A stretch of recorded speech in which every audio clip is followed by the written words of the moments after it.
Para mí es un honor presentar a Gustavo, que muy amablemente nos ha cedido parte de su agenda ocupada. Y nada, lo presento, así ya comienza con su exposición.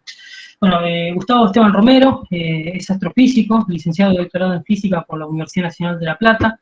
Es discípulo de Héctor Bucetich y también al que hacemos honor en estas jornadas, que es Mario Augusto Bunge. Es investigador superior del CONICET y director del Instituto Argentino de Radioastronomía. Además es profesor titular en la materia de Introducción a la Astrofísica Relativista y en la Universidad Nacional de La Plata desde el año 2010, y es investigador en el área de astrofísica de las altas energías. Ha publicado más de 500 artículos de diversos idiomas y en revistas especializadas de diversos países, y es profesor e investigador invitado en diversas universidades. Ha publicado también diversos libros, entre otros, su tratado de filosofía, basado también y es basado en la filosofía de Bunge, que es Scientific Philosophy, a través de la editorial Springer. Así que bien, Gustavo tiene la palabra. Muchísimas gracias. Bueno, gracias a vos por la invitación, Nicolás. Es un gusto, por supuesto, para mí participar de unas jornadas en honor a Mario Bunge, más sabiendo que me han precedido buenos amigos como Miguel Ángel Quintanilla, Javier Perejara, Nicolás Pérez y otros más. Quizá la mejor manera de honrar a Mario sea hablando de lo que a él le gustaba, o sea, hablando de filosofía y hablando del tipo de filosofía que a él le interesaba, que es la filosofía científica, la filosofía exacta, como a veces él la llamaba. Esta es una filosofía que está articulada sobre el conocimiento de la ciencia actual, y como evoluciona la ciencia también, esta es una filosofía que evoluciona, ¿no? Entonces, yo en esta jornada lo que he decidido es hablar de un tema que está en el centro de la filosofía que le ocupaba a Mario Bunge, y ese tema es el materialismo sistémico.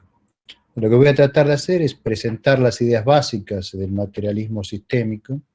No voy a hacer una reproducción verbatim de las posiciones de Mario, sino que lo que voy a presentar es una reconstrucción de la filosofía del materialismo sistémico, muy esquemática por las limitaciones de tiempo, pero a través de mi propia óptica particular. Así que bueno, vamos entonces a eso. El materialismo sistémico esencialmente es una cosmovisión, una visión del mundo que implica una síntesis de una versión contemporánea, moderna, del materialismo, y por otro lado del sistemismo. Fue propuesta y desarrollada por Mario a lo largo de décadas. Quizás los primeros esbozos claros de esta filosofía se pueden encontrar en el Foundations of Physics, en el capítulo 2 de ese libro, donde hay un programa de investigación que después llevaría al Treatise on Basic Philosophy, que es la obra capital de Mario, y en ese treatise los volúmenes 3 y 4 están dedicados a la ontología, y la ontología conforma el núcleo central de el materialismo sistémico. Después Mario dedicaría otros libros también a este tema, entre los cuales quizá conviene recordar a Scientific Materialism, que está traducido, creo que por Laetoli, como Materialismo y Ciencia, y también Mind and Matter, un libro que publicó en el año 2010 y que se ocupa de los mismos temas. Y bueno, las visiones de Mario han sido discutidas y ampliadas también por otros autores, entre los cuales me cuento, ¿no? Entonces, a fin de comenzar presentando este tema, quizás convenga empezar realmente por el principio, haciendo una pregunta más básica de la ontología. Quine solía decir que esa pregunta es ¿qué existe?, ¿no? Preguntar qué existe. La ontología trata de articular una visión sobre la naturaleza y la estructura de los existentes, ¿no? Entonces, el punto de partida podría ser preguntarse qué es lo que existe. Y cualquier cosa que respondamos a esa pregunta, si aceptamos que existen algunas clases de entidades, es que lo que exista, sea lo que sea, tiene que existir de algún modo. No es posible existir simplemente. Si ustedes tratan de pensar en algo que simplemente exista, van a fracasar. O sea, existir es existir de alguna manera, ¿sí? Se puede existir como una persona alta, baja, gorda, flaca, inteligente, tonta, pero alguna manifestación esa existencia tiene que tener si es que es existencia. Y lo mismo aplica a cualquier otro existente que ustedes puedan imaginar. O sea, lo que existe, existe de algún modo, y a esos modos de existencia le llamamos propiedades. Entonces, lo que existe, existe como individuos, porque son particulares, porque los podemos particularizar, al menos en nuestro discurso, y los modos de existencia de esos individuos son propiedades. Aquí es importante enfatizar que las propiedades no son cosas que se agregan a los individuos, ¿sí? No son como segundas propiedades de los individuos o como accidentes que uno puede poner o sacar de los individuos. No hay propiedades que no sean propiedades de algún individuo concreto, como tampoco hay individuos que fallen en tener propiedades. O sea, la separación entre individuo y propiedad es conceptual, es algo que nosotros hacemos en nuestro análisis de la realidad, pero no está en la realidad. Lo que existe son individuos que existen de determinada manera. Ya esto, por supuesto, lo observó Aristóteles y tiene una larga tradición en la filosofía, ¿no? Pero Mario recoge esto y trata de introducir precisiones a la forma de caracterizar a estos individuos que tienen como modos de existencia estas propiedades. Bueno, entonces estábamos en que lo que existe tiene que existir de alguna manera, a esos modos de existencia le llamamos propiedades, y un individuo con propiedades es lo que solemos llamar una cosa, ¿sí? El mundo parece estar lleno de cosas, y ejemplos de esas cosas pueden ser, por ejemplo, el sol, puede ser la computadora que estoy utilizando para comunicarme con ustedes, puede ser el vaso de agua que tengo sobre la mesa, puede ser el planeta Saturno, puede ser mi perra Lani, y así muchas otros existentes que tienen modos de existir. La colección de las propiedades de una cosa concreta le llamamos el estado de esa cosa, ¿sí? Ese concepto de estado juega un rol muy importante en la caracterización de lo que se entiende por un sistema material, por una cosa material. Entonces, permítanme introducir un sistema de definiciones para hacer un poco de honor a esa búsqueda por la precisión semántica que tanto agradaba a Mario Bunge. Entonces diré que una cosa, llamémosle X, básica o compleja, básica si no tiene partes que la conformen y compleja si las tiene, y otra cosa a la que podemos llamar Y, que podemos tomar como un marco o sistema de referencia para las propiedades de la primera cosa X, permiten definir un espacio de estados de la cosa X respecto de la cosa Y, y ese espacio de estado está conformado por todas las propiedades de X caracterizadas respecto de Y. Entonces diremos que la cosa X es material si y solo si ese espacio de estados tiene más de un elemento. O sea, si para la cosa X, en referencia con la cosa Y, es posible, al menos en principio, pasar de un estado a otro. O sea, si ese espacio de estados tiene más de un elemento. En otras palabras, dentro de la concepción sistémica del materialismo decimos que un sistema es material si es susceptible de experimentar cambio. Material es aquello que cambia. Un objeto material es un objeto que es susceptible de cambiar de estado.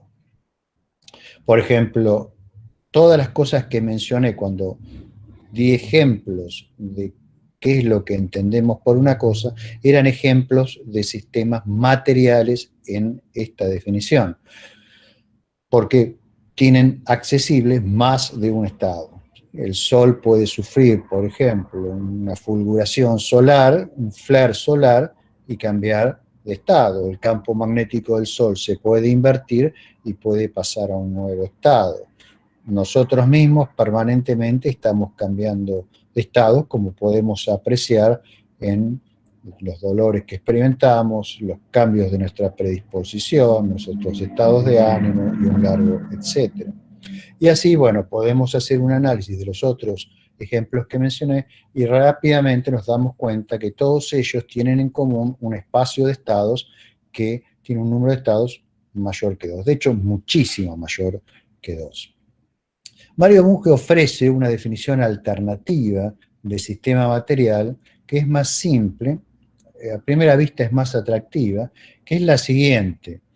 Mario sostiene en el tomo 3 del Treatise on Basic Philosophy y repite en Mind and Matter que un sistema material es un sistema que tiene energía. ¿Sí? La energía sería la propiedad, digamos, más general que pueden tener los existentes, y Mario la interpreta como la propiedad de cambiar. De ahí que para Mario estas dos definiciones sean intercambiables, ¿sí? Bueno, aquí yo tengo una pequeña discrepancia con esto. No me parece que estas definiciones sean equivalentes, ya que si bien es cierto que todo sistema que cambia tiene que tener energía para poder cambiar, la inversa de esa afirmación no es estrictamente correcta. Podemos pensar un sistema que tenga energía y sin embargo no pueda cambiar. Por ejemplo, cualquier sistema que esté en un estado de equilibrio termodinámico no va a sufrir cambio, porque no es la energía la que posibilita el cambio, sino es la diferencia de energía la que posibilita que se realice trabajo por parte del sistema, y es ese trabajo el que da lugar al cambio de estado. Entonces, no es la energía, sino precisamente es que la entropía no esté en un máximo, lo que permite decir que un cierto sistema tiene la capacidad de experimentar cambio. Esto creo que muestra que ambas definiciones no son estrictamente equivalentes.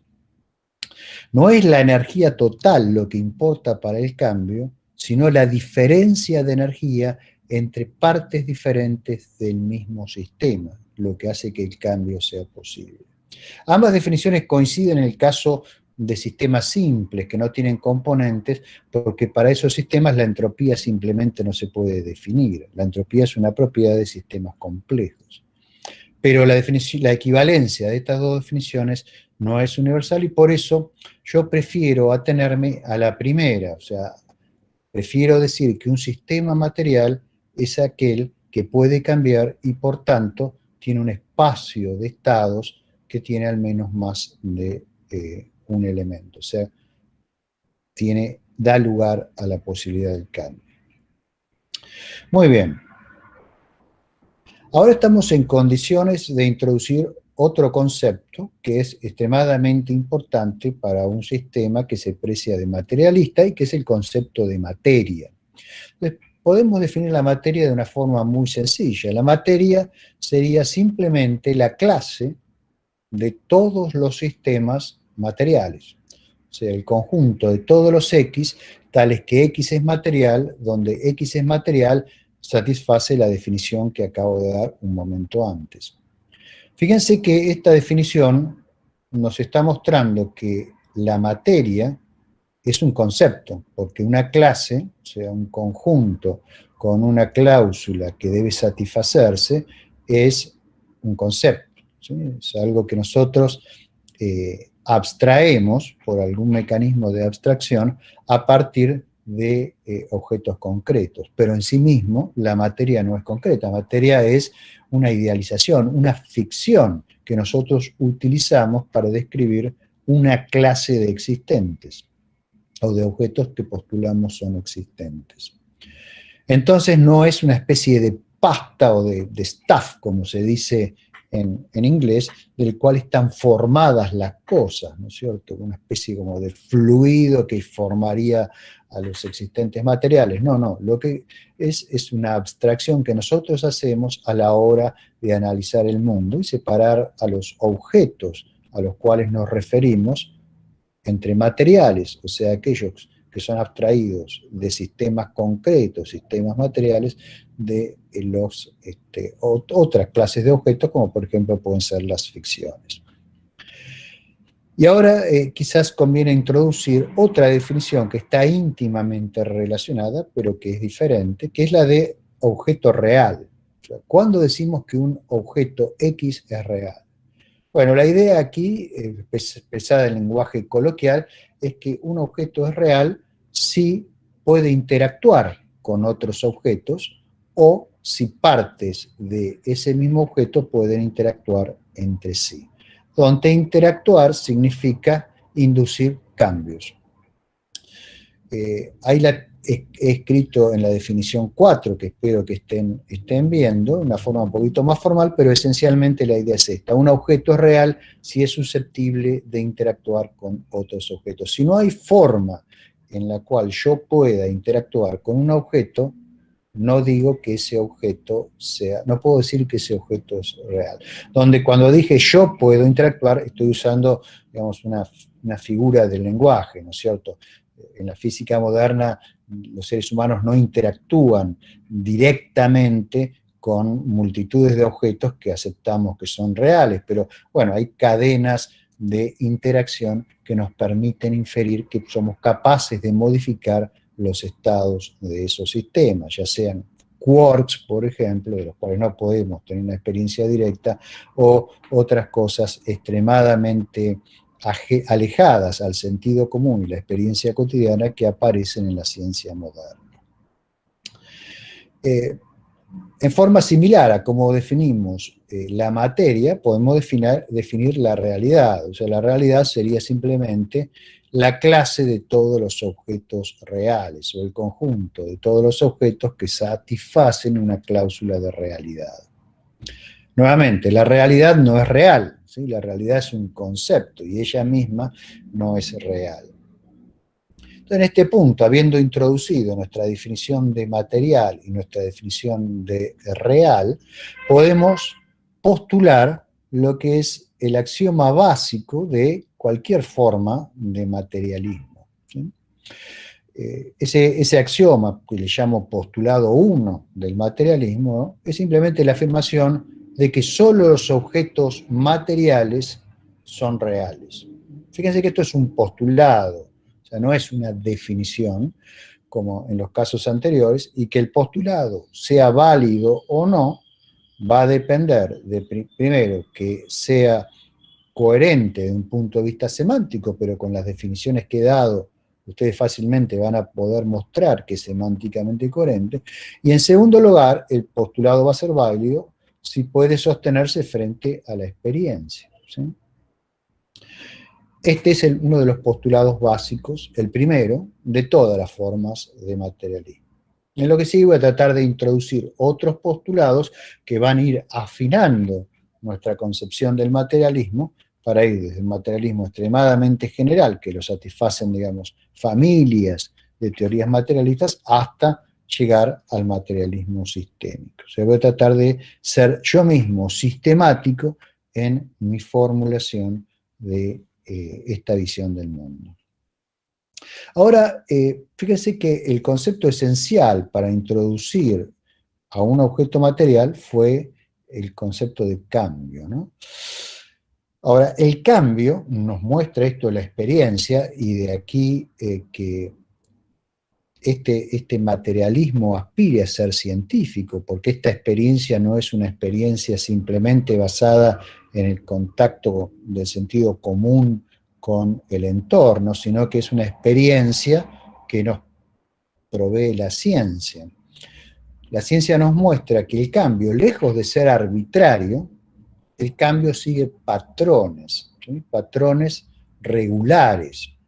Esto ya fue notado por los primeros filósofos presocráticos, ¿sí? En la Grecia jónica, las costas jónicas de Turquía, en particular en Mileto, Anaximandro observa que el cambio procede de acuerdo a un logos, ¿sí? A un patrón regular. Y eso mismo también observa Heráclito, y esto a pesar de que tanto Heráclito como Anaximandro tenían concepciones muy diferentes del cambio. O sea, para Anaximandro el cambio era derivado de cosas más básicas, mientras que para Heráclito el cambio era esencial o irreducible. Pero ambos coinciden, y en esto coincide toda la filosofía griega, que el cambio es regular, hay regularidades en el mundo, ¿sí? Ahora, estas regularidades son lo que llamamos leyes naturales. Podemos diferenciar entre leyes fundamentales, que son aquellas que se aplican a todos los existentes, o sea, son regularidades que observamos en todos los existentes, y luego podemos diferenciar leyes derivadas, que son leyes que aplican a clases de existentes, que en general se trata de sistemas más complejos, donde la interacción de las leyes fundamentales en la composición de estos sistemas más complejos deriva en patrones de cambio regular, pero solamente para objetos de esa clase.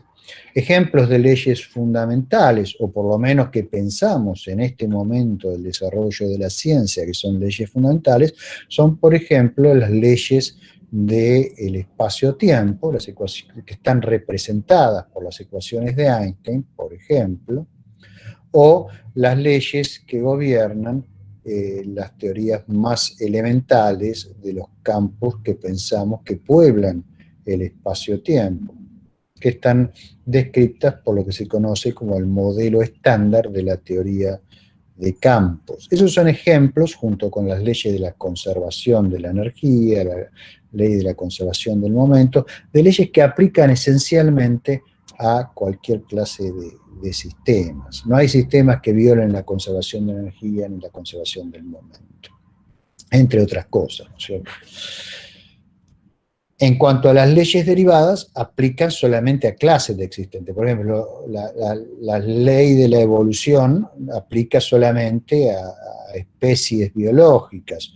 O, por ejemplo, la ley de Hooke aplica a cierta clase de sistemas elásticos. Y esas leyes son lo que se conoce como leyes derivadas. Y no debemos confundir, creo que esto ya fue comentado hoy por otros oradores, que no debemos confundir las leyes con los enunciados de las leyes. Los enunciados de las leyes son las representaciones que nosotros adoptamos en nuestras teorías sobre la realidad para representar estas regularidades que aparecen en la naturaleza. Ahora, estas leyes se suelen representar, o sea, los enunciados de ley suelen expresarse en forma de ecuaciones, por lo menos en las áreas de la ciencia que están suficientemente avanzadas como para representar las propiedades por medio de funciones. Entonces, la ley esencialmente puede ser vista como una restricción al espacio de estados de un sistema. El espacio de estados, recuerden, es la colección de propiedades. Si las propiedades están representadas por funciones, una restricción al espacio de estados es, en el fondo, una restricción a esas funciones. Y las restricciones a las funciones, si las interacciones son puramente locales, se expresan por medio de ecuaciones diferenciales. De ahí que en ciencia moderna, digamos, las leyes suelen expresarse en forma de ecuaciones diferenciales. En el caso de que tengamos contribuciones que no son puramente locales, esas ecuaciones pueden ser más complejas y pueden transformarse en ecuaciones íntegro-diferenciales, donde aparecen también integrales. Y en algunos casos también podemos tener ecuaciones algebraicas que expresen leyes derivadas o en algunas teorías incluso leyes fundamentales.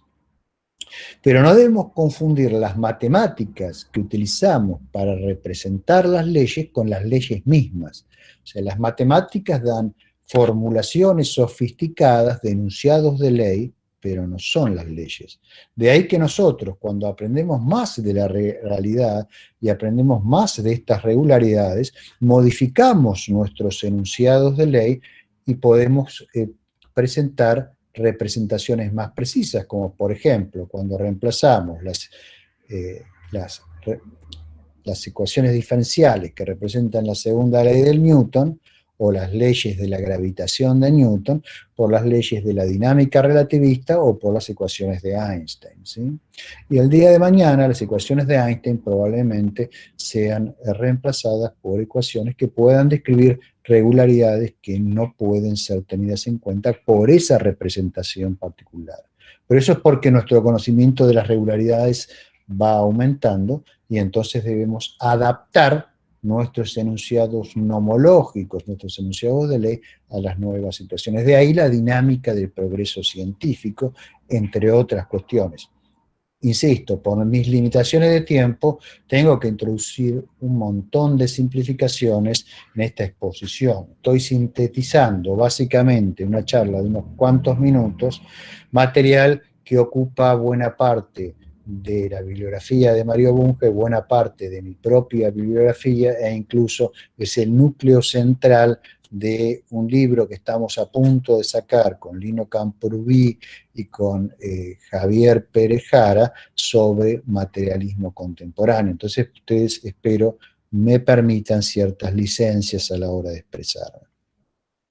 Fíjense que una vez que introdujimos el concepto de legalidad, podemos refinar nuestra primera definición, la definición de sistema material, de la siguiente manera. Podemos decir que una cosa X, sea básica o compleja, y siendo Y otra cosa que tomamos como marco de referencia, y ese L sub I de X, el espacio de estados legal de X con respecto a Y, o sea, el espacio de estados, el espacio de funciones que representan a propiedades de las leyes, pero esas funciones ya restringidas por nuestros enunciados nomológicos, ¿sí?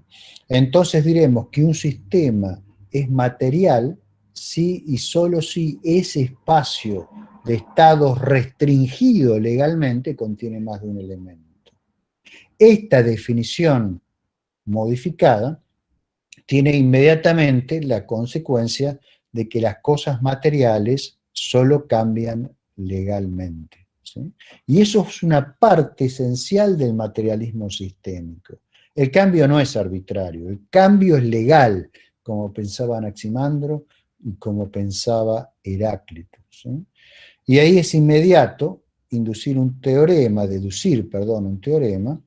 que básicamente afirma que los sucesos mágicos no son reales. Basta que ustedes tengan en cuenta nuestro postulado 1 y la definición, que creo que era la 4, que dice sistema real, para llegar a este teorema que se los dejo como ejercicios. Los sucesos mágicos no son reales, y eso es un teorema esencial del materialismo sistémico. El materialismo sistémico rechaza, por el hecho de que están en contradicción con nuestro conocimiento científico del mundo, que es el que nos lleva a restringir el espacio de estados a un espacio legal, a los sucesos mágicos, ¿sí? O sea, no podemos tener cosas como que Moisés abra el agua del Mar Rojo, ¿sí? Para que pueda caminar el pueblo judío por ahí, por una razón sencilla. Eso es un suceso que escapa del estado legal de todos los sistemas involucrados.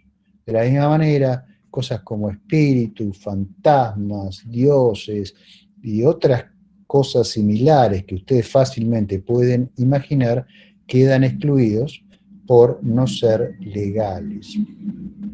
Ahora, dado la centralidad del concepto de ley y de legalidad en el materialismo sistémico, ustedes pueden preguntarse con total legitimidad, bueno, ¿cuál es el origen de estas leyes?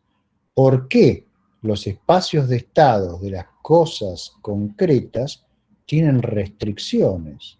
¿Cuál es el origen de esto? ¿Por qué esto es así?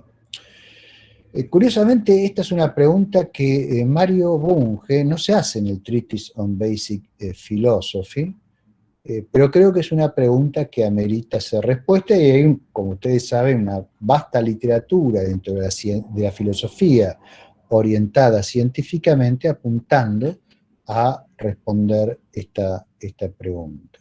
Hay distintas familias de teorías que tratan de solucionar este problema. Por un lado, por ejemplo, tenemos la idea de que en el mundo, por un lado tenemos sistemas materiales y por otro lado tenemos las leyes. O sea, las leyes tienen existencia en motu propio, independientemente de los sistemas materiales, y de alguna manera esas leyes pueden determinar los comportamientos posibles para los sistemas materiales, ¿sí? Yo no estoy muy seguro de que esta concepción, es una concepción de una especie de legislación universal, tenga mucho sentido, porque cuando empezamos a indagar sobre la ontología de esas leyes que existen por sí mismas, empezamos a encontrar toda clase de problemas. Otros han postulado que, bueno, así como tenemos cosas o tenemos, como decía Armstrong, estados de disposiciones o states of affairs, no sé cómo se dice en castellano. Bueno, también tenemos universales, ¿sí? Que esos universales establecen algún tipo de relación y de ordenamiento entre esos estados, states of affairs, como él decía. Ahí, bueno, tenemos el problema de los universales, ¿no? Que va a poner los pelos de punta a cualquier persona de simpatías nominalistas, como quien está hablando en este momento, ¿no es cierto? Yo creo que es posible argumentar en contra de eso sobre la base de nuestro conocimiento científico actual, que me parece tiene una tensión demasiado grande con la existencia de universales y entidades abstractas como para que se lo pueda considerar como una opción viable. Otras opciones clásicas que se han ofrecido, como ustedes saben, es la solución empiricista basada en Hume, de que en realidad lo que hay son cosas materiales y lo que llamamos leyes son las regularidades que observamos y no podemos ir más allá de la observación de esas regularidades. No hay nada que garantice que esas regularidades continúen en el futuro más allá que nuestra conducta. Y esta posición, por supuesto, se prolonga en el tiempo y, por ejemplo, adquiere una formulación quizás más rigurosa en Hempel y en algunos positivistas lógicos, todas cosas que ustedes saben y que no voy a discutir ahora en detalle.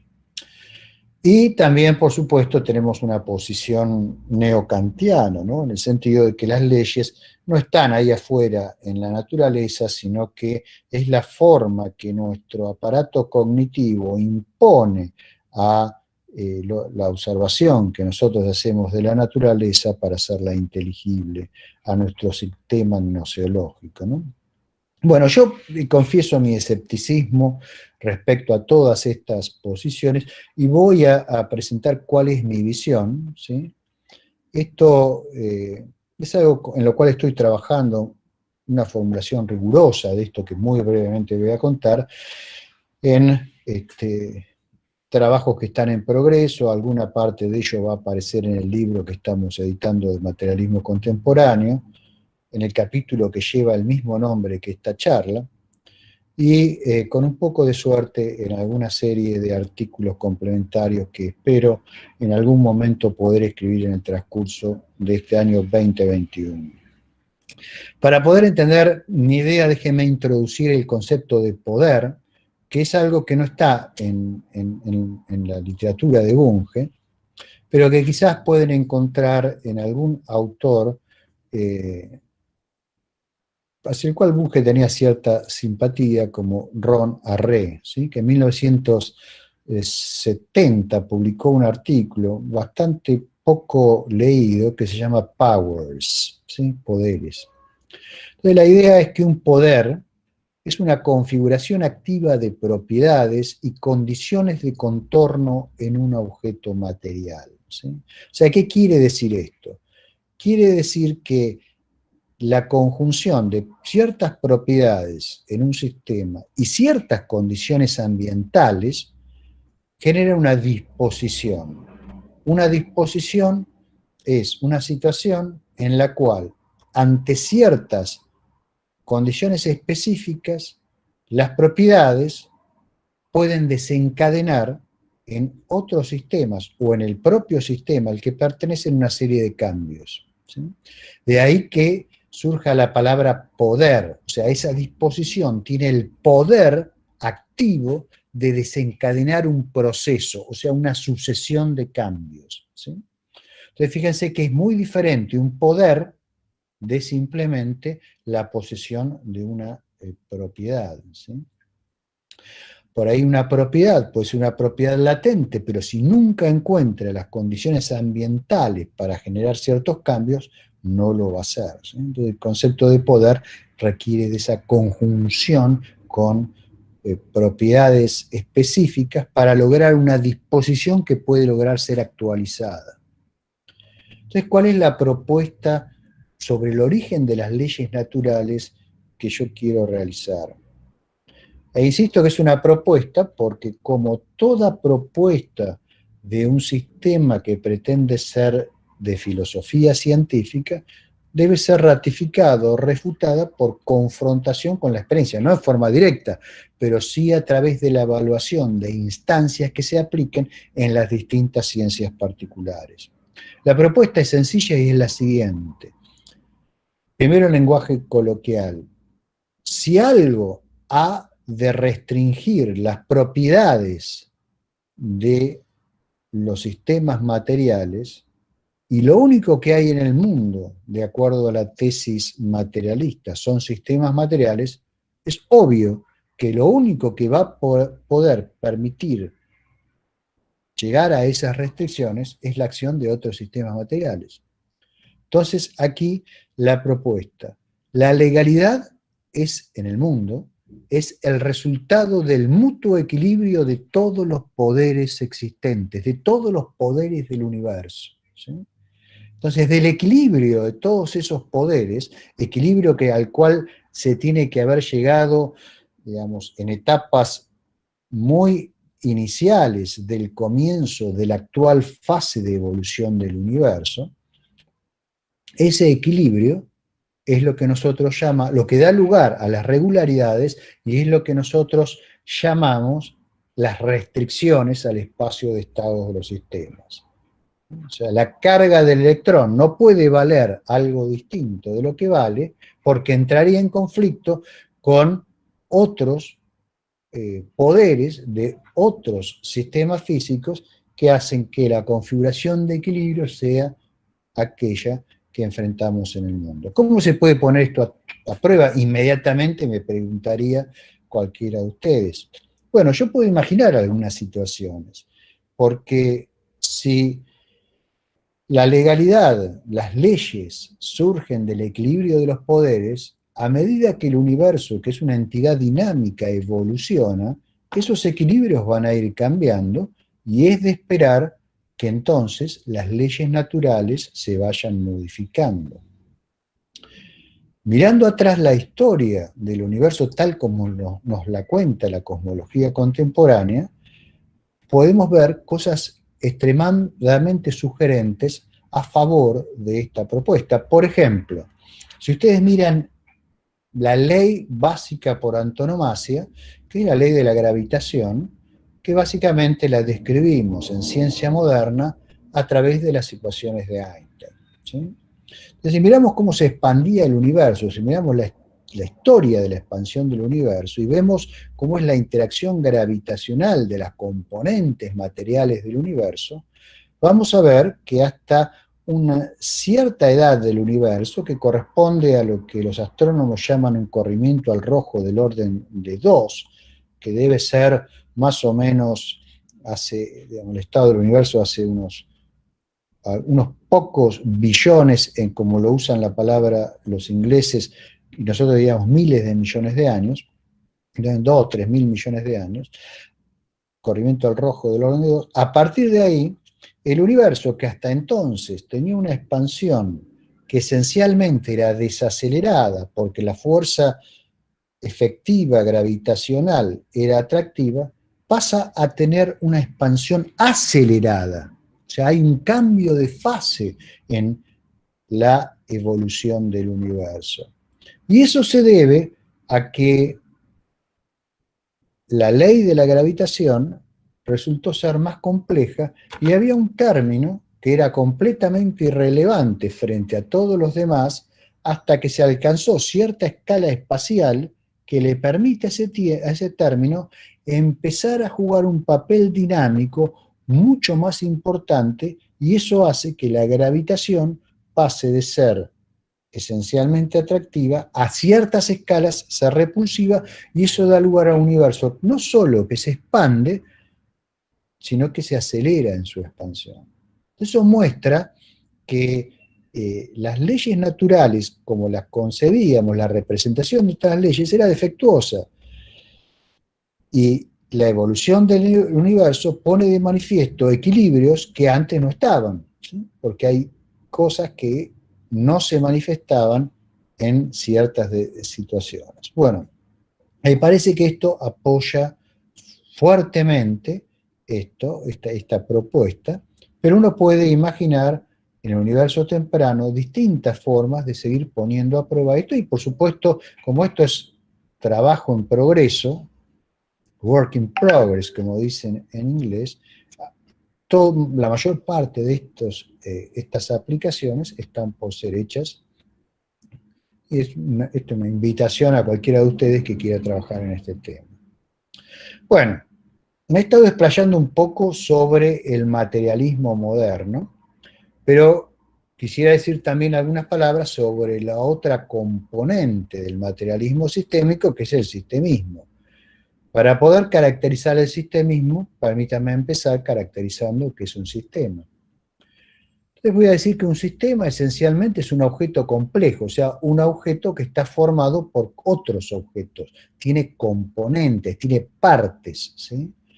Y en ese sistema complejo, cada parte o cada componente va a estar relacionado, ¿sí? Va a interactuar con al menos otro componente del sistema.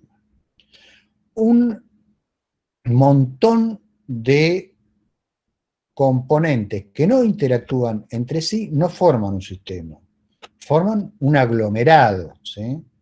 Por ejemplo, yo puedo agarrar y juntar un montón de piezas mecánicas y ponerlas en el medio de mi casa, y lo que voy a tener básicamente es un montón de piezas mecánicas, ¿sí? Ahora, esas piezas mecánicas, si corresponden a un automóvil y yo las ensamblo con determinada estructura y creo las disposiciones y los poderes para que haya una serie de cambios posibles para ese sistema, puedo terminar creando un auto, que es algo muy diferente que ese montón de piezas. El auto es un sistema, las piezas es un montículo, ¿sí? Entonces, si los sistemas son materiales, el objeto que si los componentes del sistema son materiales, el objeto que van a formar, el sistema que van a formar, también va a ser material, ¿sí? O sea, para que un sistema sea material, sus componentes tienen que ser materiales. Yo no puedo formar un sistema material con componentes que son ficciones, conceptos, ideas o cosas por el estilo.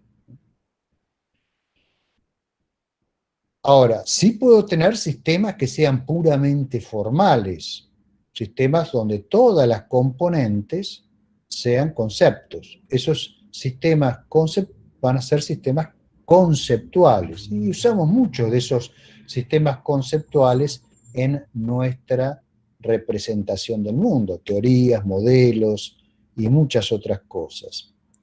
Ahora, no son reales, son ficciones que nosotros creamos, ¿eh? Y de aquí, y de las definiciones previas, nos surge un teorema que dice así: un sistema es real si, solo si, está compuesto exclusivamente por partes reales. Ustedes dirán, bueno, pero yo puedo tener algunas componentes reales y otras componentes no reales o materiales, ya que habíamos establecido una identidad entre real y material, y aún así el objeto puede ser un objeto concreto que lo tenga delante de mí. Sí, pero la interpretación de ese objeto no va a ser la misma. O sea, si ustedes creen, por ejemplo, que una persona, o sea, un ser humano, digamos, está formado por una serie de componentes materiales, digamos, átomos, moléculas, eh, distintas componentes celulares, tejidos, órganos, etcétera, etcétera, todos ellos materiales, y nada más que eso, entonces ustedes van a poder decir que eso es un sistema material. O sea, ustedes dicen, no, pero además todo eso, además de todo eso, hay una componente que no es material, que es un alma que está por ahí, que está en el cerebro y que comanda el famoso Ghost in the Machine de Gilbert Ryle, que comanda a ese ser humano, que de otra manera sería un simple autómata. Bueno, el resultado es que esa concepción del ser humano no es material, ¿sí? Es una concepción híbrida, dualista, pero no es material y entra en colisión directa con el materialismo sistémico. Como el materialismo sistémico está informado por la ciencia, es de esperar que la concepción dualista del ser humano entre en colisión con la ciencia. Y yo creo que si ustedes han hecho estudios de neurociencia, y me consta que aquí hablaron personas muy formadas en esos temas, digamos, difícilmente puedan pensar que el dualismo se mantiene frente a nuestros conocimientos actuales de neurociencia y de biología. Bien, entonces esto nos lleva a un segundo postulado del materialismo sistémico, el postulado esencial del materialismo sistémico. El otro era el postulado esencial del materialismo a secas, ¿no? Entonces, el postulado esencial del materialismo sistémico es que todo objeto material es un sistema o bien una parte de un sistema. O sea, solo existen sistemas o componentes de sistemas. Nos conviene avanzar un poquito más y caracterizar mejor a un sistema, ¿sí? Y esta caracterización tiene que provenir de la ciencia. O sea, la ciencia, a través de la ciencia podemos estudiar una enorme variedad de sistemas, en biología, en química, en física, en ciencias sociales, y ver cuáles son los elementos comunes y llegar a una concepción general de sistemas que nos sea de utilidad en ontología. Por eso hablo de una ontología científica. Ese estudio de sistemas en diferentes ciencias particulares nos muestra que todo sistema está caracterizado al menos por 4 elementos básicos que se repiten en todos ellos: composición, entorno, estructura y mecanismo. Unos segundos para decirles qué es cada una de estas cosas. La composición no es otra cosa que la colección de las partes del sistema, ¿sí? O sea, un sistema, a diferencia de una sustancia o de un objeto básico, tiene partes, ¿sí? Esas partes se pueden definir a distintos niveles de composición. Por ejemplo, consideremos un ser humano.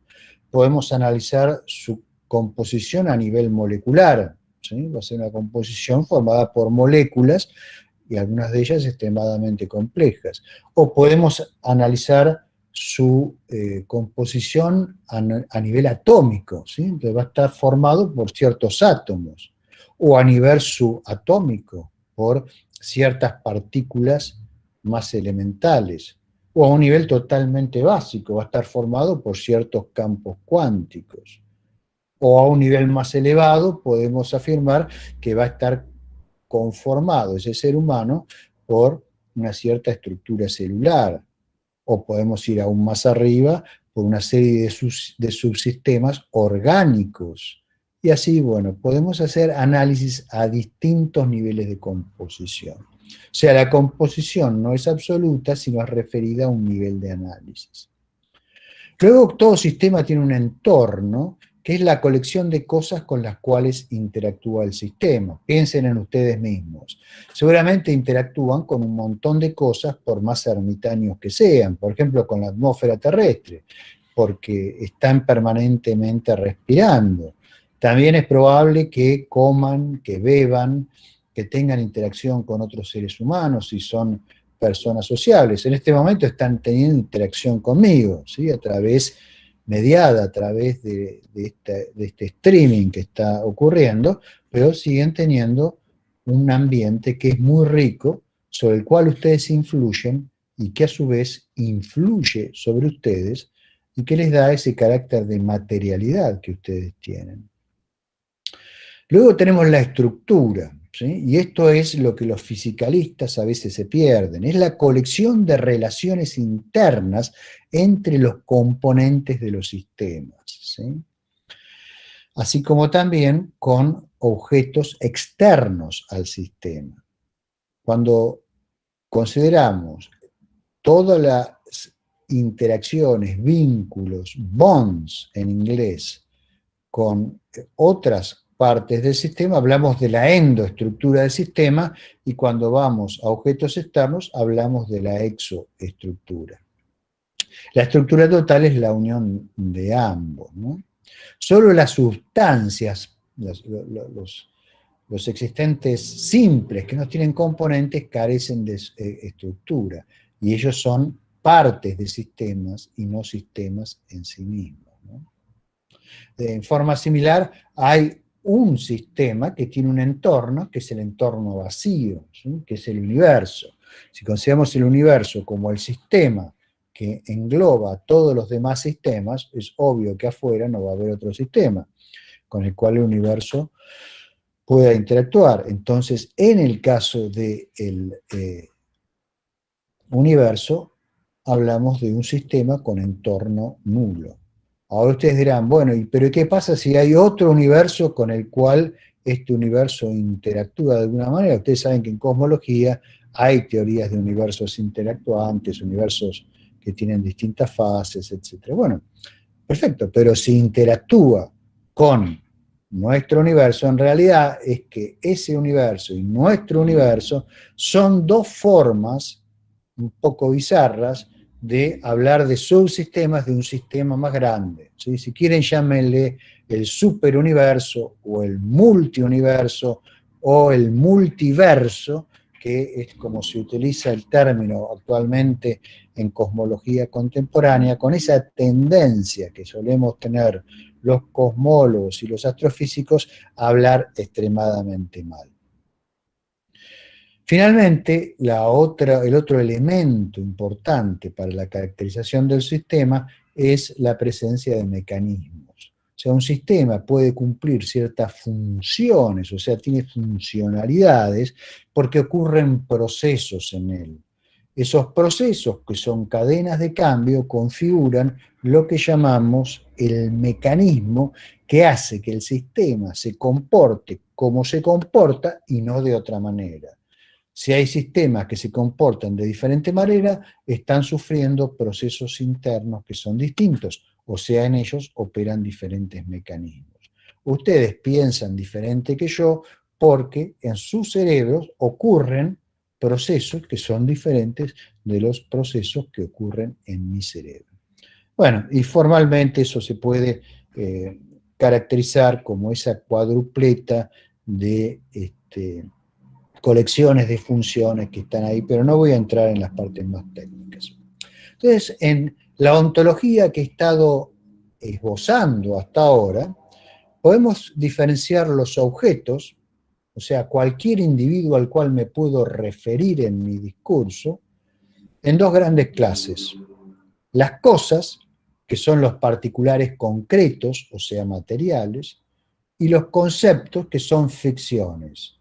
Son inventos que hacemos los seres humanos, que fingimos que existen, que proyectamos sobre la realidad para ayudarnos a describir, sistematizar y representar esa realidad.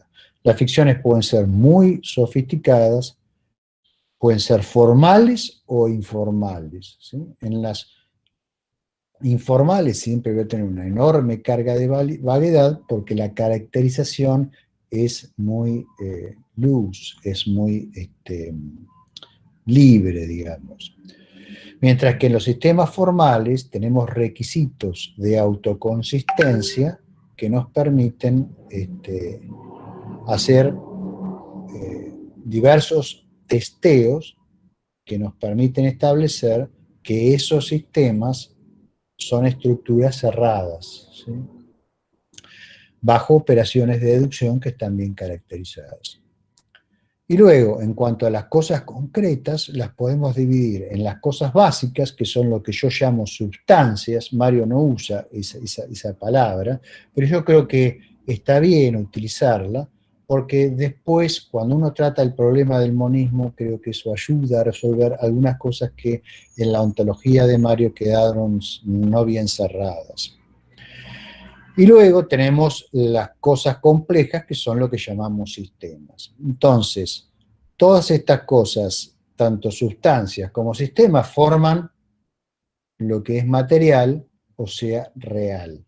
Y los conceptos forman las cosas inmateriales, o sea, irreales, ficciones. Muy bien, continúo. Supongamos que un sistema tiene una cierta composición, o sea, está formado por ciertas partes, ¿sí? Y entonces hay una propiedad P de ese sistema, que le voy a llamar X. Diremos que esa propiedad de X es una propiedad emergente, y este es un concepto clave en la ontología sistémica, si no hay ninguna de las partes que tenga esa propiedad. O sea, una propiedad es emergente si es una propiedad del sistema, pero no es una propiedad de ninguna de las partes. Aparece a nivel del sistema, está ausente a nivel de las partes, ¿sí? Y aquí se los pongo en notación lógica para aquellos de ustedes que son amigos de la rigurosidad. O sea, este concepto de emergencia es el que permite la novedad cualitativa en el materialismo sistémico. Y es lo que lo diferencia de, por ejemplo, el simple fisicarismo que está muy de moda actualmente. La idea de emergencia la podemos rastrear más allá de Bunge.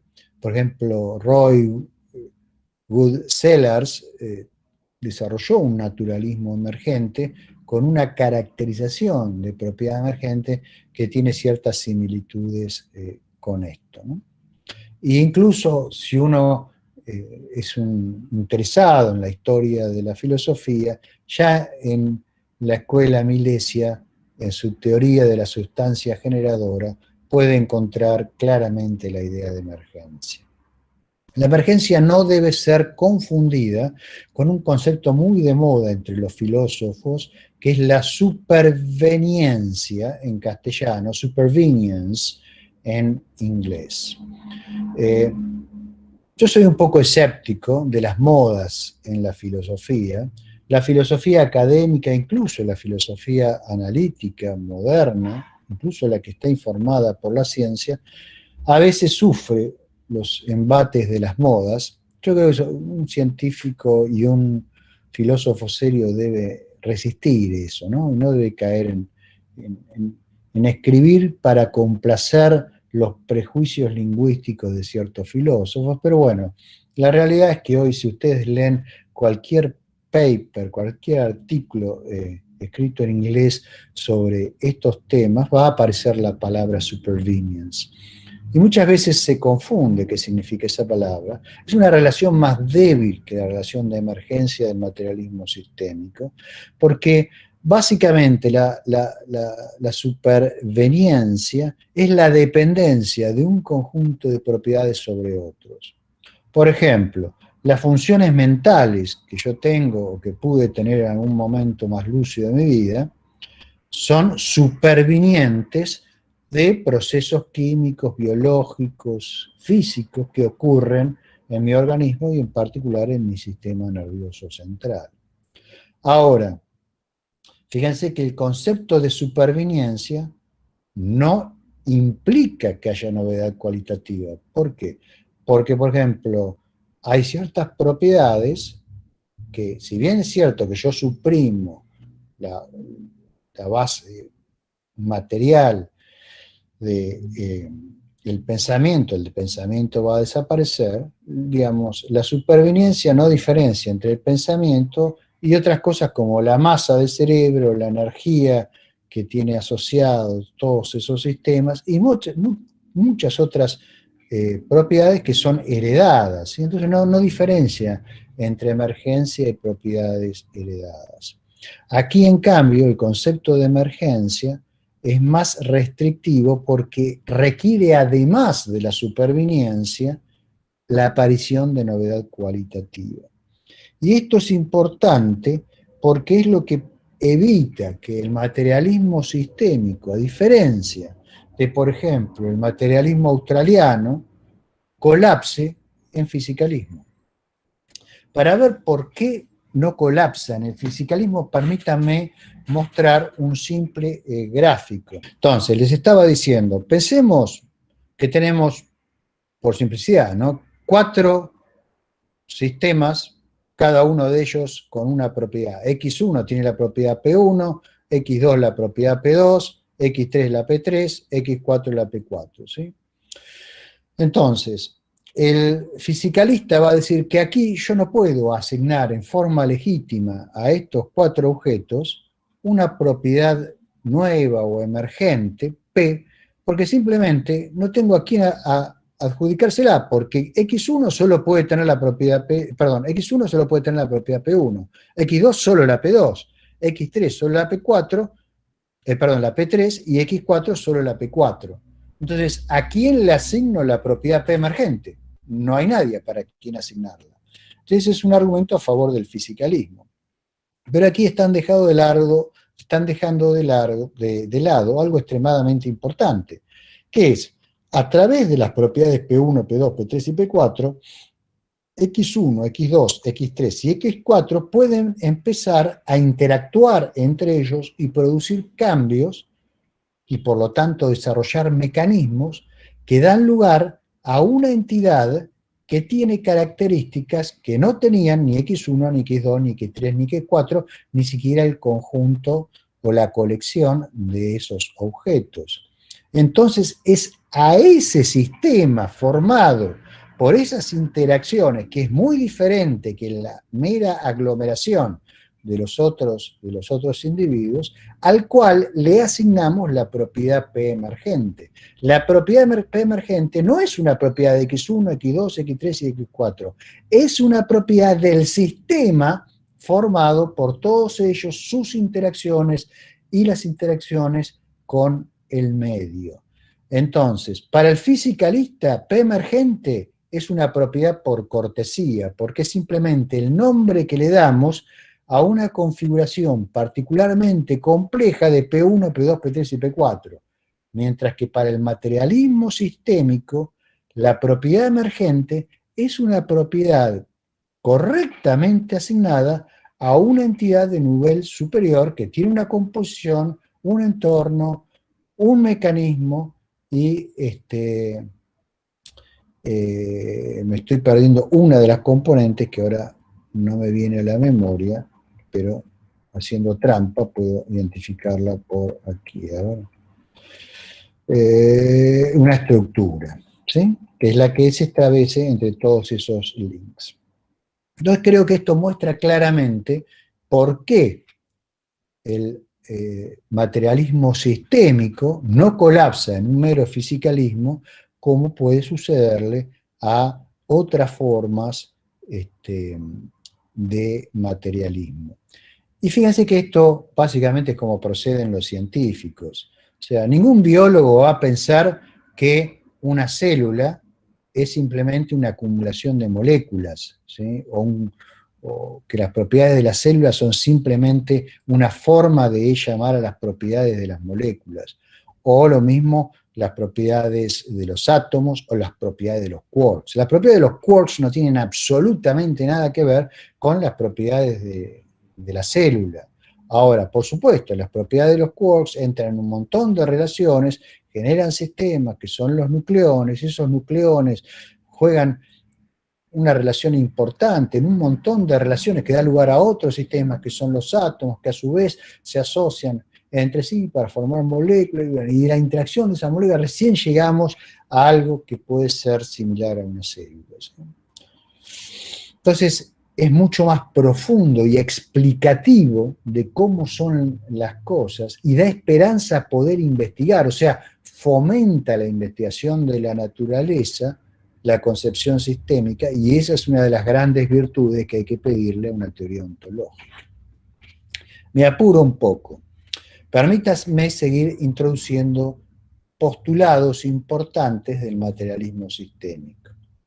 El siguiente es que el proceso evolutivo de una cosa, ¿sí?, siempre va a estar asociado con la emergencia de algunas propiedades y la extinción de otras. Así como las propiedades pueden emerger a medida que se forman nuevos vínculos entre los componentes, así también cuando los vínculos se debilitan, desaparecen y se extinguen. Entonces, sistemas biológicos, por ejemplo, tienen propiedades que emergen, tienen funciones que emergen a lo largo de la vida del individuo. Un niño por ahí no sabe contar, pero un adulto tal vez lo sepa, ¿sí? Un niño probablemente no tenga la capacidad de hacer una estafa bancaria, pero un adulto probablemente tenga esas facultades. O sea, hay funcionalidades que adquirimos a medida que se generan nuevos vínculos en nuestro organismo y en particular en nuestro sistema nervioso. Pero hay otros vínculos que se disuelven y hay funcionalidades que desaparecen con la edad, por ejemplo. Si yo no soy el que solía ser, mi memoria ya no es lo que solía ser hace 15 años. Ahora, desarrollé otras funciones, tengo mayor capacidad para relacionar cosas. Curiosamente, eso hace que hoy sea mucho más eficiente para resolver problemas que lo que era cuando estaba quizá en la cúspide de mi productividad científica. Pero esa productividad científica por ahí se debía en que mi capacidad de resolver problemas pequeños era muy grande, entonces eso me llevaba a una gran cantidad de publicaciones, pero con la edad, con la capacidad de una mejor gestión, con la capacidad de interrelacionar mejor ideas de otros campos, que requiere otro tipo de conexiones que se desarrollan con el tiempo, mi eficiencia se incrementó respecto a aquella época. Quizás el número de trabajos es similar o quizás es menor, pero el impacto es mucho mayor, ¿sí? Entonces hay funciones que aparecen y desaparecen. A la larga todas desaparecen, ¿sí? Eso se llama segunda ley de la termodinámica. Y es inevitable, entonces debemos vivir de tal manera de ir maximizando nuestras capacidades para poder tener las mejores disposiciones, los mejores poderes que nos permiten las condiciones en cada estado de nuestra vida. Quizás el ejemplo más terrible que nos muestra la naturaleza de la extinción de la funcionalidad de sistemas complejos es el de las enfermedades neurodegenerativas. No hay nada más triste, y aquellos de ustedes que han padecido el horror de tener que ver un familiar, un ser querido, disolverse en la nada y perder de a poco su capacidad funcional, intelectual, emocional, sus valores éticos, todo lo que había construido, todo eso se marchita, se pierde y desaparece finalmente. O sea, el proceso evolutivo implica generación de nuevas funciones, emergencia, pero también destrucción de otras, ¿sí? Hay que aprender a vivir balanceando esas dos cosas. Bueno, hay una consecuencia importantísima de esto de la emergencia, que es que la naturaleza se ordena en niveles, ¿sí? Esos niveles no son cosas que están ahí afuera, concretas, que ustedes las van a ir y las van a tocar, sino que son colecciones de sistemas materiales que comparten ciertas propiedades, ¿sí? Entonces la realidad la podemos analizar en grandes niveles, ¿sí? De acuerdo a propiedades que son compartidas por clases de cosas. Así, por ejemplo, hay entidades que comparten propiedades biológicas y a eso le llamamos el nivel biológico. Dentro del nivel biológico tenemos subniveles, ¿sí? Entre esos subniveles, por ejemplo, tenemos un nivel celular, pero también podemos tener un nivel funcional, donde importan los subsistemas que cumplen funciones específicas, como el aparato respiratorio, el aparato circulatorio, el sistema nervioso central, etcétera, etcétera. Lo mismo vale para la sociedad, para un átomo, para incluso el núcleo de un átomo, etcétera, etcétera. Entonces podemos introducir esta definición, la novena, con la que ya los estoy castigando, que dice algo así como sea A el conjunto de propiedades que son específicas a unas ciertas cosas, X, entonces decimos que L sub A es el nivel ontológico formado por las cosas X con respecto al conjunto de propiedades de A, si ese es el conjunto de todas las cosas que tienen las propiedades de ese conjunto de propiedades, ¿sí? Y aquí, entonces, un nuevo postulado del materialismo sistémico, en esta versión romerizada del bungeanismo, que es que el conjunto de todos los niveles forman una estructura ordenada donde los sistemas de cualquier nivel han surgido en el curso de un proceso de evolución, de ensamblaje y de extinción a partir de niveles inferiores, ¿sí? O sea, cualquier nivel biológico presupone una evolución a partir de niveles químicos, físicos, y si hay algo más abajo, a partir de eso también, ¿sí? Ahora, lo que no podemos tener es un sistema biológico que no haya pasado por ese proceso evolutivo o que sea independiente de cualquier sistema físico o químico. Aunque ustedes fabriquen un sistema biológico en un laboratorio, va a estar hecho de células, va a estar hecho de átomos, de moléculas, ¿sí? Bueno, esos son sistemas, son niveles que pertenecen, perdón, sistemas que pertenecen a niveles inferiores, ontológicamente. Entonces, podemos llegar a una estructuración de la realidad, de la ontología del mundo, donde tenemos una jerarquía de niveles que van desde los más básicos. Bunge señala que el más básico es el físico, ¿sí? Luego el químico, luego el biológico y luego el social. Hay un incremento de la complejidad de la base hacia arriba. Obviamente hay más entidades de los niveles que están en la base que de los niveles que están en la cima de esta jerarquía. La emergencia va de arriba para abajo y la extinción va de arriba, perdón, la emergencia de abajo hacia arriba y la extinción de arriba hacia abajo. ¿Extinguirse qué es? Es disolverse en nuestras componentes, ¿sí? Pasamos a ser primero una especie de tejido en descomposición, después pasamos a ser productos químicos y finalmente terminamos siendo, cuando explote, cuando la Tierra sea consumida por el Sol en la fase de supergigante roja, vamos a pasar a ser plasma, ¿sí? Plasmas son electrones y protones básicamente formando un fluido. O sea, volveremos a un nivel de física básica, ¿sí? Ahora, ¿esto es todo lo que hay o hay otros niveles que aún no vislumbramos?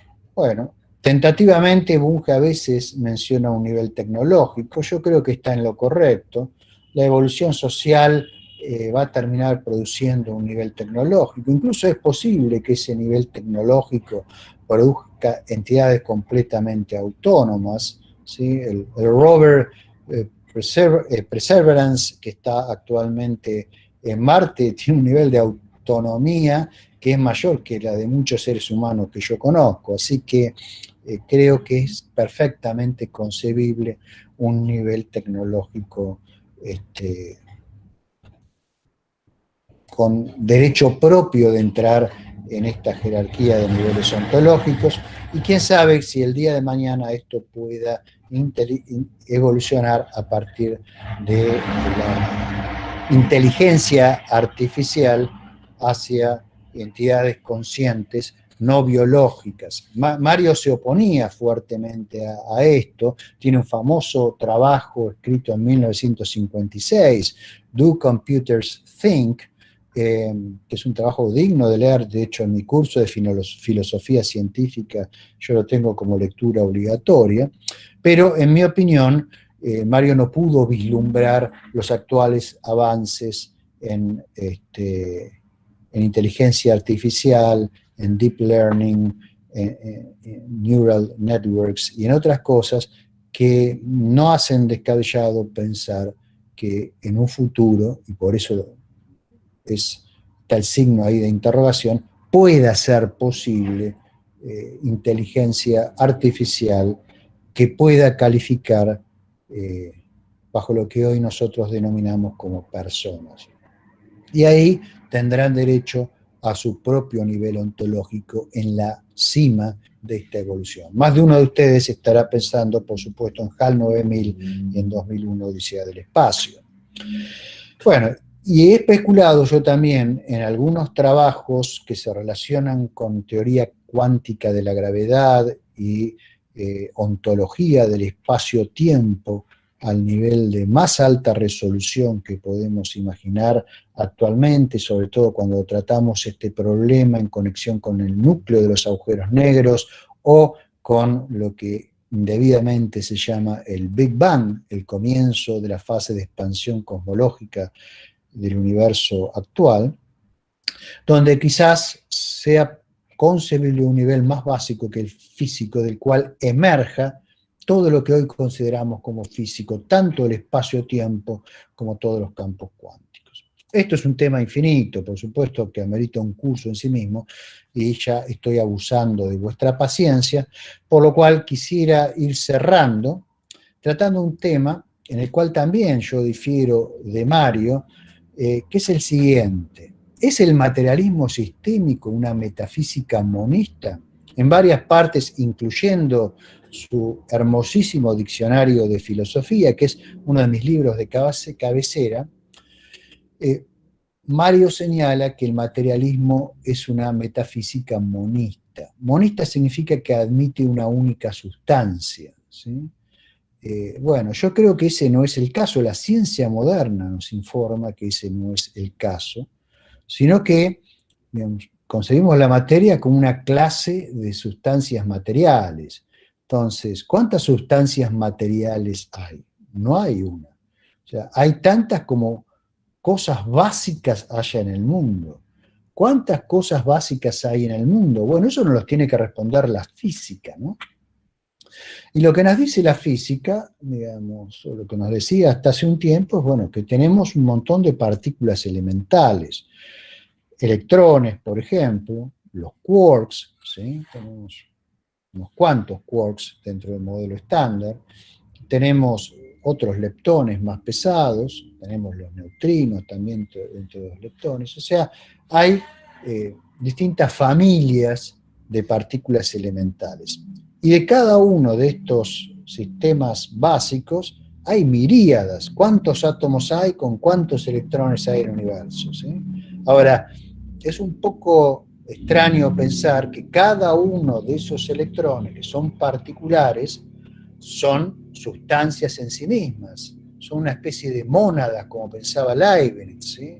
Porque si así fuera, como señaló Philipp Meinlander, un discípulo de Schopenhauer, ¿cómo explicar que, por ejemplo, todas las partículas elementales tengan las mismas características? ¿Por qué todos los electrones del universo tienen la misma carga eléctrica? ¿Por qué todos tienen la misma masa? ¿Por qué todos los fotones se mueven a la misma velocidad? ¿Sí? Esas cosas quedan sin respuesta. en una ontología que sea pluralista y le asigne a cada partícula elemental un estatus independiente, y nos queda el misterio de por qué todas tienen propiedades que son similares. Eso la física moderna lo soluciona sosteniendo que esas partículas no son cosas, sino son propiedades de cosas. Las cosas son los campos cuánticos y las partículas, lo que nosotros llamamos o percibimos como partículas, no son más que excitaciones discretas de esos campos, y como los campos solo admiten cierto tipo de excitaciones, es que todas esas partículas comparten todas esas propiedades. Pero el existente es el campo, y esas partículas son los modos de existencia de esos campos.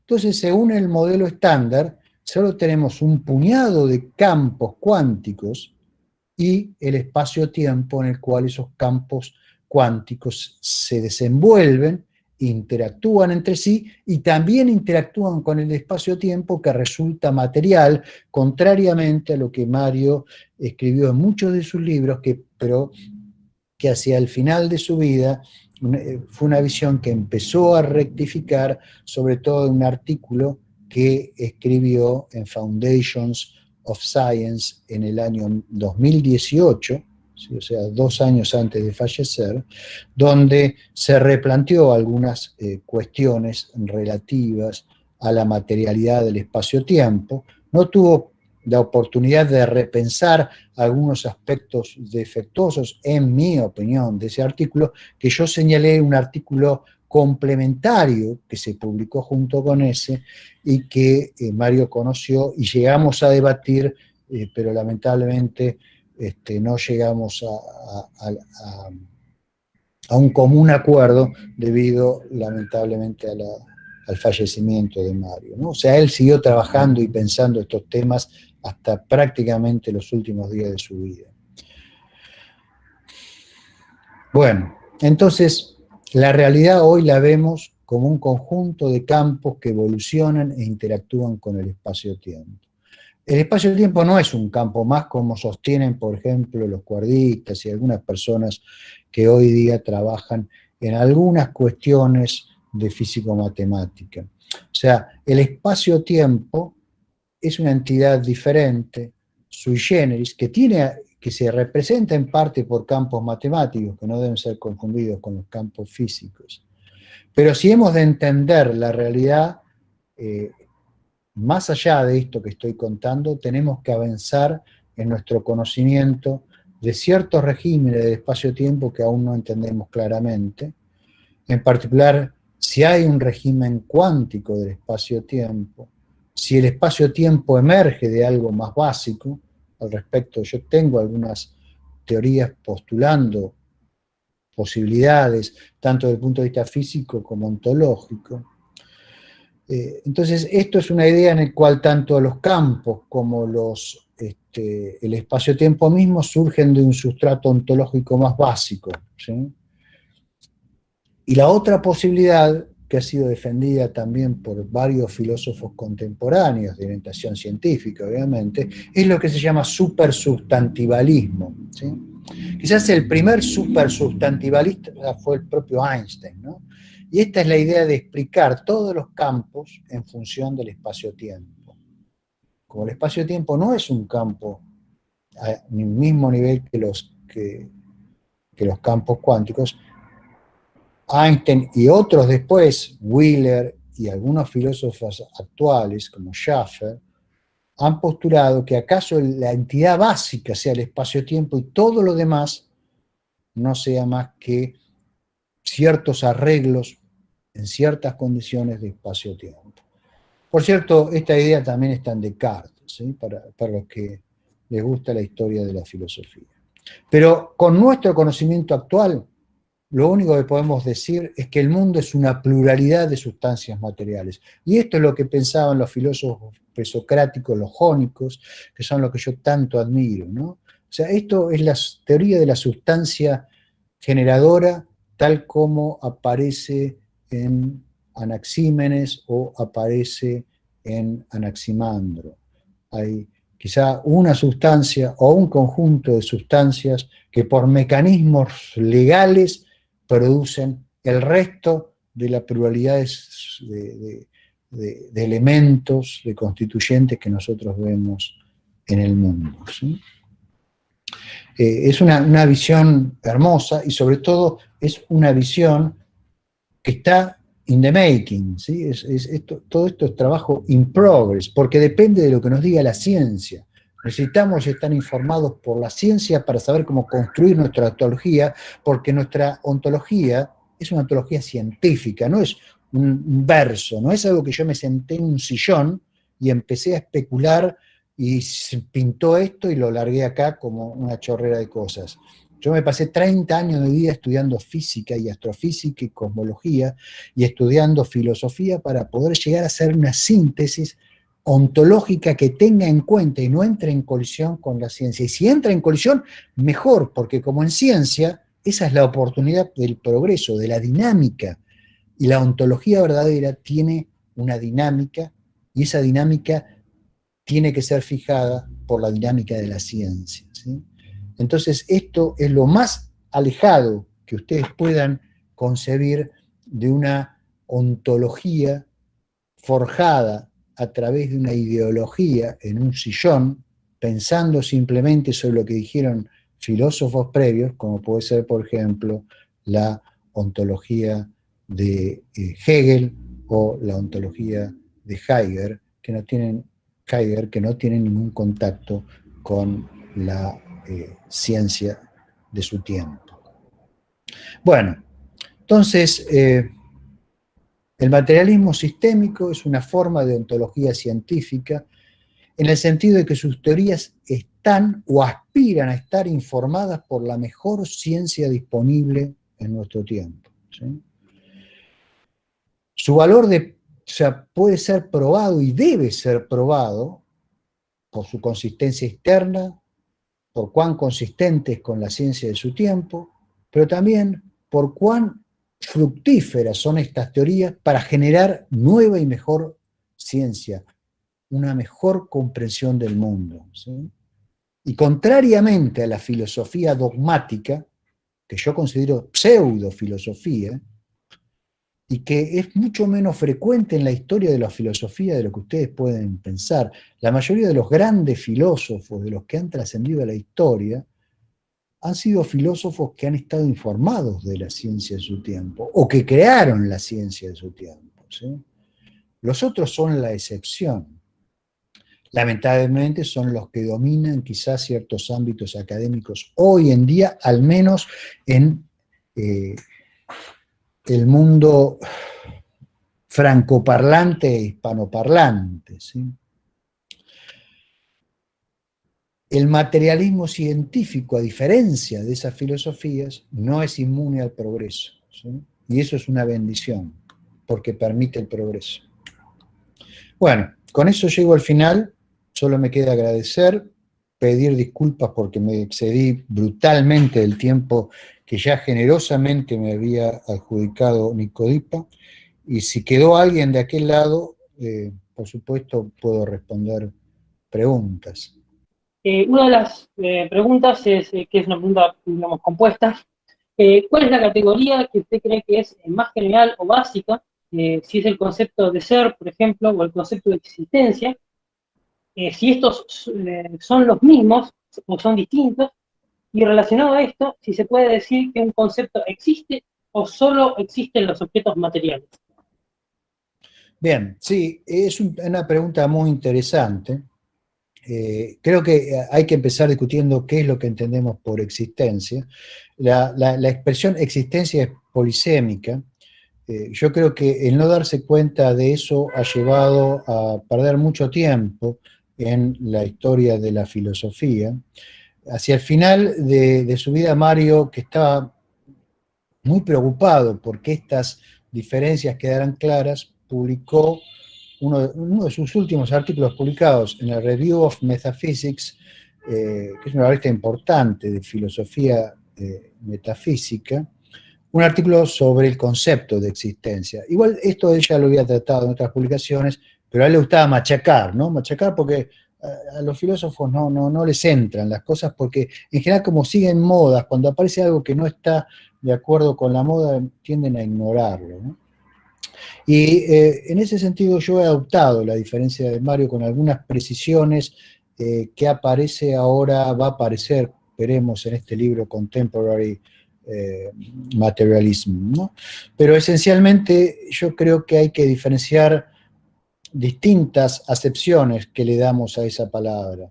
Cuando nosotros decimos que algo, por ejemplo, existe formalmente o existe en un sistema formal, como cuando decimos existe el número 3 o existe el, no sé, cierto conjunto o cualquier otra afirmación dentro de matemática o de lógica, estamos usando la palabra existe en un sentido completamente diferente a cómo la usamos cuando decimos, por ejemplo, que existe formando un protón 3 quarks, ¿sí?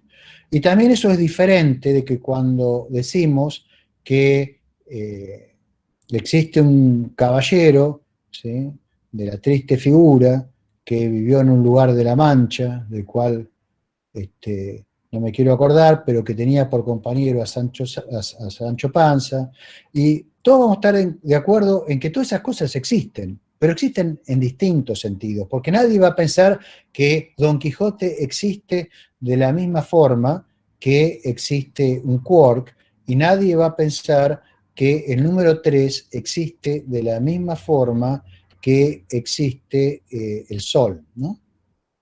Entonces, precisar esas definiciones de existencia es una de las tareas del filósofo analítico, y quizás el tema de cómo se hacen esas precisiones es un poquito técnico, pero yo los invito a cuando salga este libro, Materialismo Sistémico, a leer la discusión que ahí hago con Carlos Madrid, ¿sí?, que sostiene una posición muy diferente a la mía respecto a la naturaleza de las matemáticas, y en el contexto de esa discusión yo introduzco claramente 3 tipos de existencia, ¿sí?, y establezco cuáles son los criterios para esos 3 tipos de existencia, y establezco la semántica de esas existencias en el sentido de decir, especificar qué queremos decir cuando decimos que es cierto que Don Quijote tenía por lancero a Sancho Panza. Todos estamos de acuerdo que esa proposición es verdadera, pero nadie va a creer que si uno va a La Mancha y analiza los registros históricos va a aparecer alguna evidencia de que eso alguna vez existió, ¿no? Y de la misma manera, nadie va a salir a explorar el sistema solar para buscar al número 3, ¿sí?, o para determinar que los espacios de Hilbert tienen infinitas dimensiones. Entonces, bueno, especificar qué es lo que realmente entendemos por eso y dar herramientas formales para tratarlos, esos conceptos diferentes de existencia, de forma correcta en nuestras teorías, es algo no sencillo, es algo técnico, pero que es algo que está hecho, y yo les invito a leer estos artículos. El de Mario, por ejemplo, que fue incluido en Doing Philosophy, que creo que fue el último libro que Mario vio publicado, a esperar un poquito y ver nuestro tratamiento con Carlos Madrid, con Javier y con Lino de estos problemas. Bien, buenísimo. Otra de las preguntas que surgió también es si podría explicar cómo se aplica, digamos, una ley estocástica en mecánica cuántica. Eso me parece un poco más complejo por el tiempo, pero y si esto entra en conflicto con el determinismo ontológico y la legalidad del universo, ¿o no? Sí, no, es un tema fabuloso, ¿no? De hecho, yo he dado charlas enteras que, como siempre, yo me excedo, como ustedes están viendo, pueden haber llegado a durar 2 horas sobre esos temas, ¿no? Y también tengo algo escrito sobre esto. Lo primero que hay que aclarar es que la existencia de fenómenos estocásticos en mecánica cuántica no viola ni la legalidad de la teoría cuántica, ni el determinismo de la teoría cuántica. Lo que sí muestra es que no toda generación de eventos es estrictamente causal.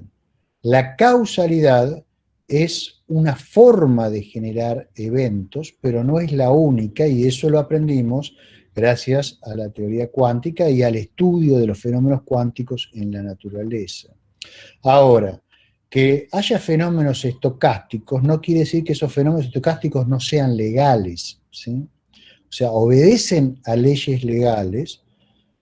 Leyes legales es, perdón, una redundancia, ¿no? Que obedecen a leyes, y esas leyes son deterministas, porque, por ejemplo, la probabilidad de ocurrencia de un cierto fenómeno cuántico viene determinado por la función de onda que se asigna a ese sistema cuántico, más las condiciones de contorno que imponemos a la ecuación, que es la ecuación de Schrödinger, para resolver esa ecuación, obtener la función de onda y con la función de onda calcular la probabilidad de que cierto evento ocurra en determinadas condiciones, ¿sí?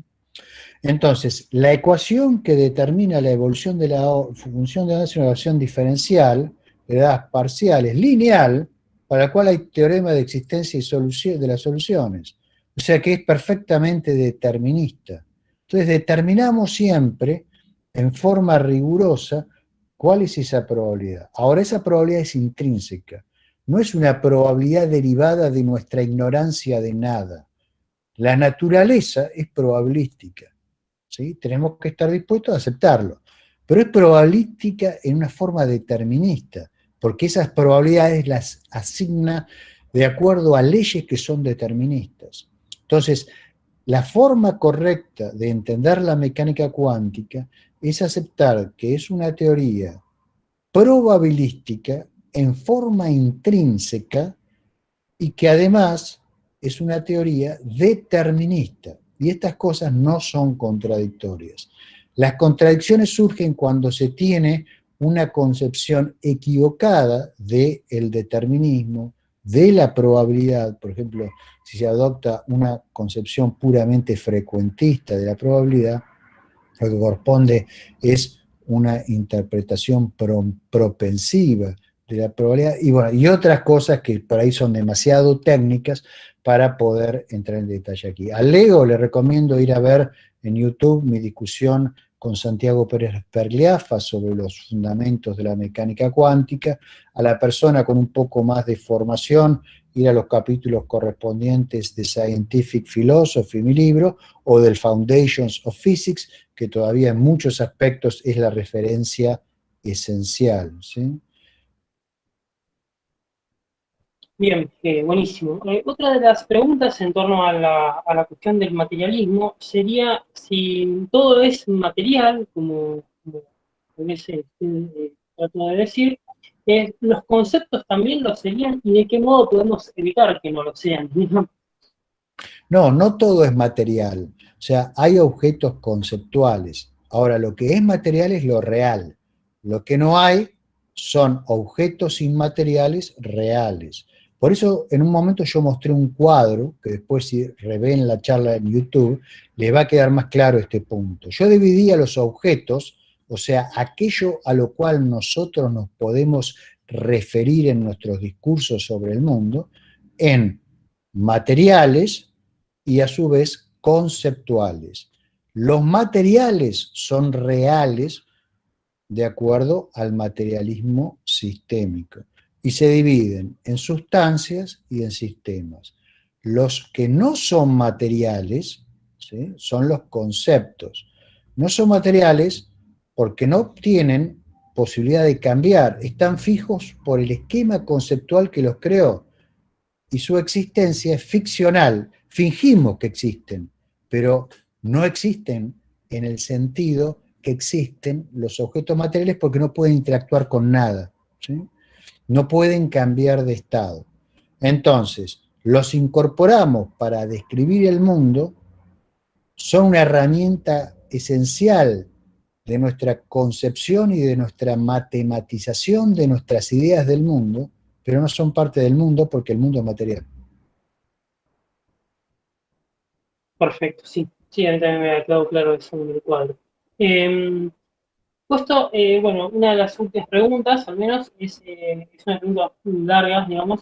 Digo, en su definición de emergencia, tendríamos que admitir que la solidez, por ejemplo, es emergente, aunque a su vez determinada, completamente por las propiedades atómicas o cuánticas de sus componentes. Si es así, creo que esa definición de emergencia no es muy útil porque emerge solo un concepto reducible a las propiedades del nivel inferior. No, no es reducible. En general, las propiedades emergentes no son reducibles, como mostré en otro de los gráficos, a las propiedades de los objetos del nivel inferior. O sea, no todas, o sea, no ninguna propiedad emergente. O sea, un objeto puede tener propiedades emergentes y no emergentes. Por ejemplo, yo tengo masa, ¿sí? De una masa de 82.3.5 kilos. ¿Sí? Ahora,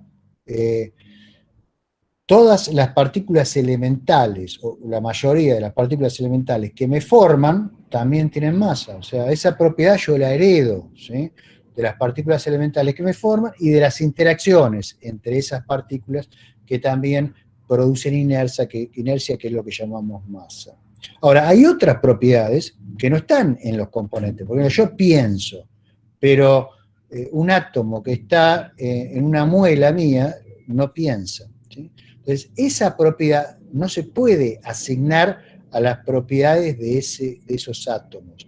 Esa propiedad surge de enormes mecanismos que actúan en el vasto sistema complejo que se denomina por mi nombre, ¿no es cierto? Y es una propiedad de ese sistema que no se puede reducir de ninguna manera, como sostiene un fisicalista, a las propiedades básicas de los componentes simples del sistema. El fisicalista dice que mi pensamiento es un nombre que yo le doy a una cierta configuración particularmente compleja de propiedades físicas. Bueno, pero eso tiene que mostrarlo si afirma semejante cosa. Un biólogo jamás va a aceptar eso. Un biólogo va a pensar que esa función es una función de la interacción del sistema nervioso central con otros subsistemas de un organismo en un contexto extremadamente complejo, y va a tratar de investigar cómo ocurre eso y va a publicar trabajos sobre cómo se produce eso, y va a poder ayudar a entender mejor cómo son esas funcionalidades y va a dar lugar a tecnologías que nos van a permitir funcionar mejor. Las medicinas, las vacunas que ahora están algunos tratando de que se les inoculen, surgen de este tipo de estudios. Ahora, si toda esa gente pensara que todas esas propiedades son simplemente propiedades de los átomos o de los campos cuánticos, jamás tendrían una vacuna, jamás tendrían nada, y de hecho jamás demostraron que ninguna propiedad macroscópica proviene de propiedades de los campos cuánticos. Son simplemente palabras, pero no mostraron nada. Son palabras de filósofos de sillón, por los cuales yo siento un enorme desprecio, porque es gente que se pone a hablar de cosas que no entiende y que perjudica las investigaciones, inculcando filosofías erróneas que desalientan investigar ciertos temas que tienen un enorme impacto social. ¿Sí? Si se les hiciera caso a esos filósofos, hoy no tendríamos vacunas, y en vez de tener 2 millones de muertos a nivel mundial por COVID, tendríamos 50, como fue el caso durante la gripe española. ¿Sí? Entonces, aprovecho esto para mostrar que la filosofía que estamos discutiendo tiene un enorme impacto sobre las sociedades, sobre la vida de los individuos, y que tomarlas a la ligera es algo muy triste, ¿no? Y es algo que tiene una responsabilidad el filósofo moral, y a veces es muy triste ver hablar por la televisión, uno prende, ve cosas, lee artículos, a filósofos decir sartas de estupideces asombrosas que en el fondo lo único que hacen es extraviar a generaciones y generaciones de jóvenes que podrían hacer una filosofía constructiva y contribuir al avance del conocimiento. ¿Sí? Como estamos evocando a Mario Bunge, a veces el espíritu de Mario me posee y me sale esa agresividad natural, pido disculpas, ¿no? Que tenía Mario cuando le tocaban ciertos temas. No, sí, totalmente. Sí, justamente un motivo de estas jornadas es eso, es un poco evocar a Mario y a también su forma de explicar y de este tipo de cosas. Bien, la última pregunta, y ya si quiere ir cerrando, acerca del nivel técnico del cual mencionaba. ¿Qué novedad cualitativa posee el nivel técnico respecto del social? ¿No es posible contener el primero dentro del segundo? No, porque por ejemplo, hay dispositivos técnicos, como Ujú. el ejemplo que dimos hoy, el rover que está explorando Marte en este momento, que obviamente tiene capacidades que nosotros no tenemos. Yo no creo que ninguno de nosotros pueda estar sin equipos muy sofisticados de mantenimiento vital caminando sobre la superficie de Marte o soportando los cambios de temperatura que hay o tomando las decisiones que toma ese vehículo, ¿no es cierto? Y ese es solo un ejemplo de muchos otros dispositivos tecnológicos que pueden cumplir funciones que ningún ser viviente, ningún organismo puede cumplir, ¿sí? Ahora, quizás las personas que preguntan eso preguntan porque están comparando con ciertas funciones mentales de los seres humanos que son muy avanzadas y que aún quizá no están todavía desarrolladas a un nivel técnico y no está claro incluso si en el futuro cercano se podrán desarrollar, aunque mi opinión personal es que sí, ¿no? Entonces, esas funciones como la autoconciencia, el desarrollo de sentimientos estéticos, sentimientos éticos por parte de sistemas informáticos vastos, es un tema abierto de investigación. Hay una literatura enorme que ha pululado en los últimos 3, 4 años sobre esto que es muy interesante. Si algún día logro encontrar el tiempo para escribir mi libro de ética materialista, bueno, todos estos temas van a ir a parar ahí. Buenísimo, Gustavo. Bueno, esa era una de las últimas preguntas. En realidad había otras, pero eran más o menos iban sobre lo mismo, sobre emergencia, sobre materialismo. Y así que nada, te digo, muchas gracias por tu ponencia, la verdad que ha sido extraordinario. Y bueno, nada, te agradezco muchísimo, ha sido todo un honor. Y bueno, muchas gracias a todos también por, ya, No, por aguantar hasta tan tarde también. sí, yo les agradezco a ustedes y les pido perdón por haberme excedido con el tiempo. Sí, les mando un abrazo a todos.